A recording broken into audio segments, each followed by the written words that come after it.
नमस्कार. गेले कित्येक वर्ष पावसाची सीझन आला की लाईट कधी जाईल ह्याचा भरोसा नसायचा. परंतु आता कुठेतरी थोडं वाटू लागलेलं आहे की येणारा पावसाळा आपण विजेसोबत म्हणजे लाईट आपल्या घरी राहील, जरी पाऊस वारा ऊन चाललं तरी. ह्याचं कारण म्हणजे आजकाल वसईमध्ये सगळ्या ठिकाणी बंच कंडक्टर आणि भूमिगत केबल टाकण्याचं काम चालू आहे.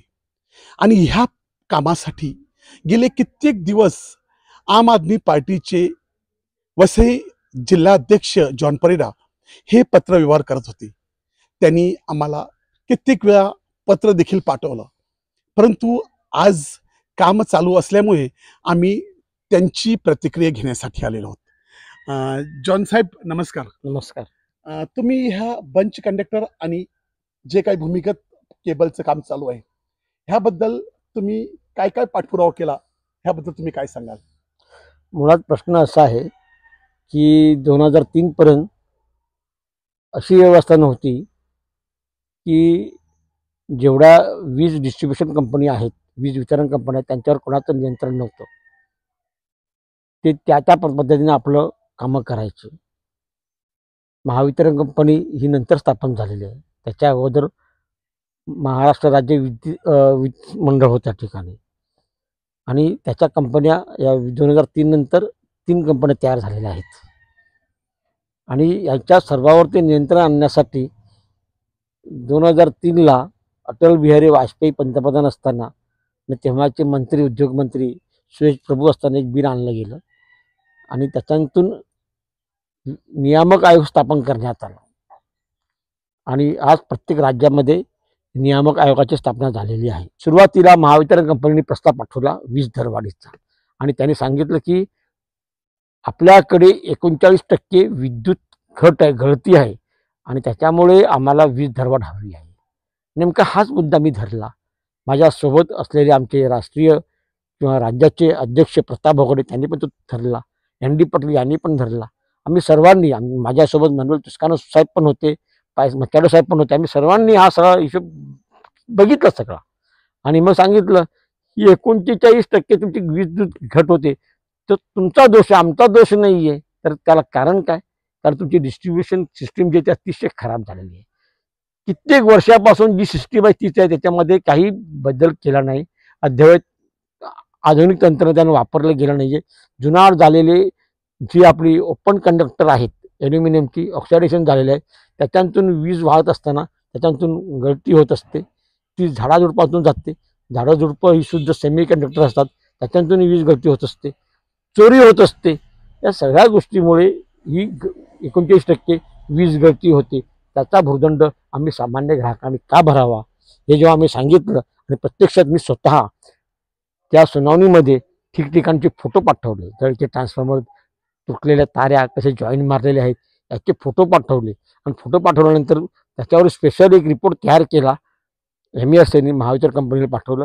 आणि मग आम्ही सूचना केल्याप्रमाणे आम्ही सूचना अशी केली होती की हे सगळं तुम्ही ओपन कंडक्टर काढा, दुरुस्त करा, सगळं DP बदला, सगळं काही अद्ययावत करा, आणि ह्या तिथे ओपन कंडक्टर त्याच्याऐवजी तुम्ही इन्सुलेटेड, ज्याच्यावरती इन्सुलेशन आहे त्याच्याकडून चोरी होणार नाही असे तुम्ही कंडक्टर वापरा, जेणेकरून वीज चोरी होणार नाही आणि झाडाझुडपातून गेली तरी गळती होणार नाही. आणि मग ते 39% जी आहे ती कमी कमी होत जाईल आणि त्याचा भूर्दंड दरवाढीमध्ये होणार नाही. हा सगळा जो भाग आहे तो त्या सुनावणीचा भाग आहे, आणि त्या सुनावणीतून महावितरण कंपनीने एक धोरण तयार केलं, MESने दिलेल्या उत्तरादाखल. आणि मग सगळीकडे आज संपूर्ण राज्यामध्ये सगळीकडे बंच कंडक्टरच्या नावाने इन्सुलेटर कंडक्टर टाकले जात आहेत. त्यांच्याकडे निधी कमी आहे, निधी नाही इकडे, अगोदर सगळीकडे भ्रष्टाचार झालेला आहे. फक्त BSTच प्रॉफिटमध्ये होती आणि ती आहे, बाकीकडे कुठलीच डिस्ट्रीब्युशन, BST आणि रिलायन्स आताच्या अदानी या दोन्ही कंपन्या प्रॉफिटमध्ये होत्या. बाकी ही जी आहे महावितरण कंपनी नेहमीच तोट्यात असायची. तर जसं वेगवेगळ्या फंडांतून निधी जसा उपलब्ध होत होता तो निधी घेऊन त्यांनी बंच कंडक्टर टाकायला सुरुवात केली. तो धोरणात्मक भाग आहे, तो कुणाच्या मेहरबानीने होत नाही. त्यावेळेला असलेले आपले अधीक्षक अभियंता पापडकर, त्याच्यानंतर आलेले विजयसिंग चव्हाण असे जे, आणि अगरवाल ही सर्व मंडळीसोबत आम्ही संपूर्ण तालुक्यात फिरलेलो आहोत, संपूर्ण सर्वे केलेला आहे आणि त्या सर्वेतून एक रिपोर्ट तयार केलेला गेला आहे कुठे कुठे बंच कंडक्टर टाकले गेले पाहिजेत आणि आता ते बंच कंडक्टरचे जसे जसे त्यांच्याकडे निधी उपलब्ध होते ते टाकले जात आहेत. हे कोणी आज पत्र दिलं आणि उद्या टाकले गेले असं होत नाही. अलीकडे दावा केला जातो, काही मंडळी दावा करतात की बघा आमच्या मेहरबानीनं तुम्हाला ही सगळी सुविधा मिळते. तसं नाही झालं, असं होत नाहीये. त्यासाठी अभ्यास करावा लागतो, त्यासाठी बघावं लागतं. असं सांगितलं, पत्र दिलं, माझ्याकडची तुम्ही तारा बदला टाकला आणि महावितरण कंपनी टाकते, त्यांच्याकडे पहिली त्यांना भीक लागली आहे, त्यांच्याकडे पैसेच नाहीत, असं ते काही टाकत नाही आहेत. त्याला जस्टिफिकेशन लागतं, त्याला एक कारण लागतं आणि ते कारण आम्ही अगोदरच दिलं. म्हणून आज सगळीकडे ओपन कंडक्टरऐवजी इन्सुलेटर कंडक्टर टाकले जात आहेत. ती कोणाच्या सांगण्याने, कोणाच्या मेहरबानीने, कोणाच्या उपकाराने होत नाहीयेत. असं तालुक्यामध्ये फसवलं जातं सगळ्यांना, पण तसं नाहीये. ही सगळीची सगळी आमची मेहनत आहे इतक्या वर्षाची, म्हणून आज ती परिस्थिती आलेली आहे. 2003 पासून आज 2025 पर्यंत आम्ही ही मेहनत करत आलेलो आहोत, म्हणून ते होते. वसईमध्ये भूमिगत केबल जी टाकली जाते ह्याबद्दल तुमचं काय म्हणणं आहे? सर, असा प्रश्न आहे की आम्ही दोन्ही बाजूला सांगितलं, एक ते ओपन कंडक्टर करा, दुसऱ्या बाजूला काही ठिकाणी भूमिगत केबल टाकणं आवश्यक आहे आणि आम्ही सुद्धा मागणी अनेक वेळा केलेली आहे आणि आमची मागणी ते मान्य झालेली होती.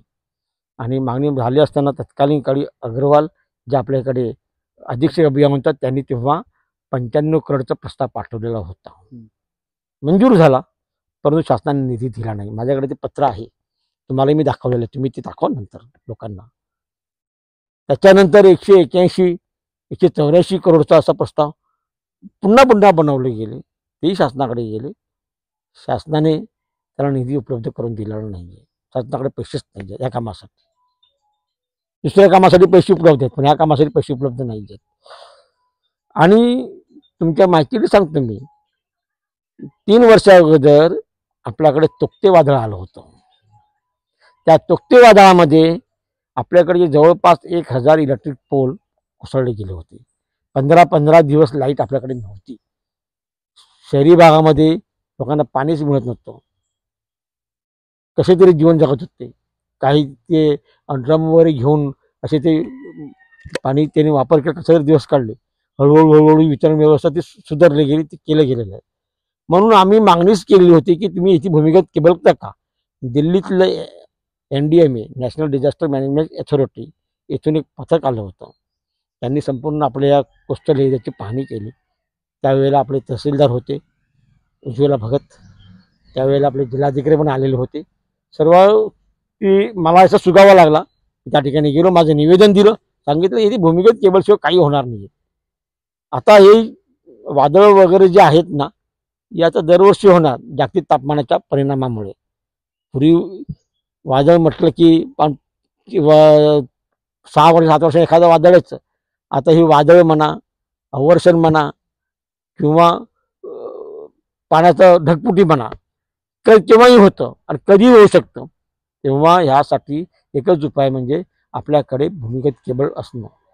त्यांनी माझं ते पत्र घेतलं, मी त्याचा पाठपुरावा करत होतोच.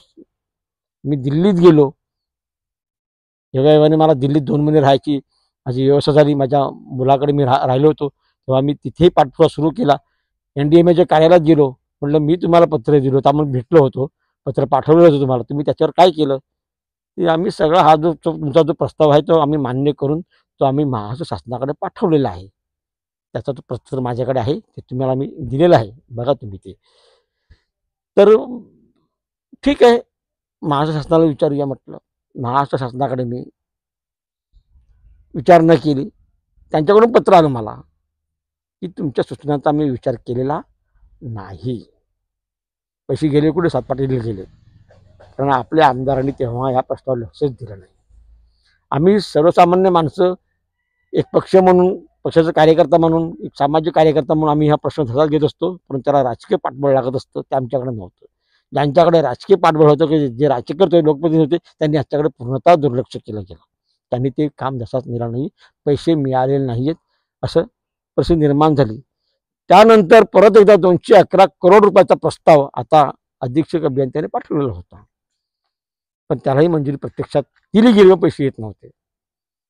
मोठमोठे वर्तमानपत्र बातम्या यायच्या, माझ्याकडे ती कटिंग अजून आहेत लोकसत्तेची. सुहास बेराडे आणि दुसरे ते कमलेश ह्यांनी नेहमीच्या बातम्या छापलेल्या आहेत. मी बघा वाटल्यास की भूमिगत केबल होणार, आणि अशा या वर्षांतून 5 वेळा बातम्या त्यांनी छापलेल्या आहेत. त्यांना सांगायचं कुठे आहे म्हटलं, अजून पैसे आले तर करणार कुठून. परंतु याच्यामध्ये आता त्याला GR निघालेला आहे. आता पैसे मिळत आहेत 211 कोटी रुपये, आणि त्याच्याद्वारे आता भूमिगत केबलचं काम सुरू होणार. आणि म्हणून ते राजन नाईक आपले जे आमदार आहेत त्यांनी विधानसभेमध्ये निवेदन दिलं. राजन नाईक आमदार आता 2024ला डिसेंबरमध्ये झालेला आहे.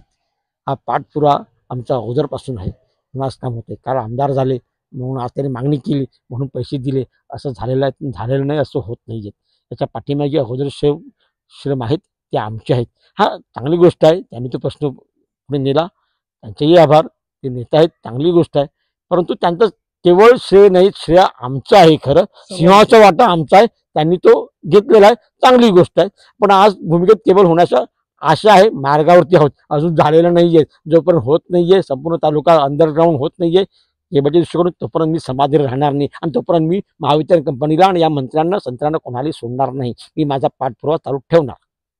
तर जॉन परेरा यांचं स्पष्ट म्हणणं आहे की बंच कंडक्टर असू द्या किंवा भूमिगत केबल असू द्या, हे सहजासहजी काम होत नाही.